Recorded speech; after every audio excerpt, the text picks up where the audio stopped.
So we've just installed one of these Fibaro relay switches behind the socket that controls our TV. This will also let us monitor the power use via our Vera Master Hub. So let's take a look at how much power the TV's been using in standby mode and also when it's on. So here we can see the load that says TV. Let's turn that on to see how much power the TV uses in standby mode. And it's gone up to 15 watts, but that's basically the standby power, which is also known as vampire power. So that's just slowly eating away 24/7 when the TV is not on. So now let's go over here and turn on the TV. And we should be able to see the wattage increase. It takes a few seconds just to update.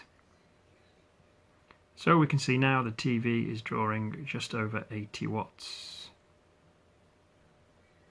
So that's quite a difference.